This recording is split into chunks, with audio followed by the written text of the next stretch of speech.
तो नमस्कार दोस्तों, स्वागत है आपका मेरे इस चैनल पे। अगर आप इस चैनल पे नए हैं तो चैनल को सब्सक्राइब जरूर कीजिएगा दोस्तों। आज मैं आपके सामने जो कहानी लेके आया हूँ वो मेरी खुद की आप बीती है दोस्तों।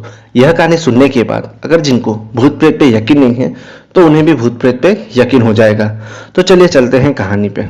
मेरा जो जन्म हुआ था वो गुजरात वडोदरा में हुआ था और जहाँ मैं रहता था वो एक कंपनी थी। उसी कंपनी के अंदर भूत बंगलो हुआ करता था। पहले वो भूत बंगलो नहीं था, वो एक केमिकल की फैक्ट्री थी जहाँ पे कई लोग काम करते थे। बट एक दिन अचानक उस फैक्ट्री में आग लग जाती है और कई सारे मजदूर उसी आग में जलकर मर जाते हैं। अब आप यह सोच रहे होंगे कि मैं उस भूत बंगलो की कंपनी में क्यों रह रहा था। एक्चुअली मेरे जो पापा थे वो वहाँ के सिक्योरिटी थे। वहाँ पे हमें एक घर दिया गया था।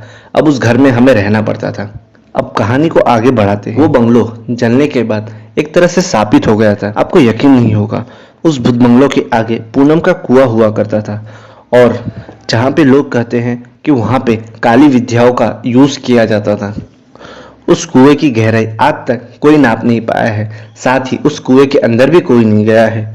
कहा जाता है अगर आप उस कुएं के आसपास खड़े होते हैं तो आपसे कोई ना कोई सिगरेट या बीड़ी मांगता है और अगर आप देते हैं या नहीं भी देते हैं तो भी वो आदमी आपको उस कुएं के अंदर धकेल देता है। पर ये आज भी रहस्य है कि वो कुआं किसने बनवाया था और बनवाया भी था तो क्यों बनवाया गया था। और वहां पे सिर्फ वही कुआं नहीं था, वैसे कई सारे कुएं वहां पे अभी भी मौजूद है। वहां से अगर आप गुजरते हो तो आपको कई तरह की आवाजें आती है और आप यकीन नहीं करोगे, वहां पे नई नई कंपनियां बन गई है पर वो भूत बंगलो आज भी वहीं पे खड़ा है दोस्तों।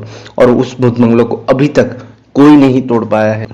बट उस बंगलो में जाना किसी के लिए अलाउड नहीं है क्योंकि वहां पे अजीबोगरीब आवाजें आती हैं। साथ ही कई तरह की अलग अलग परछाइयों को देखा भी गया है जो कि आपको कई तरह से नुकसान भी पहुंचा सकती है।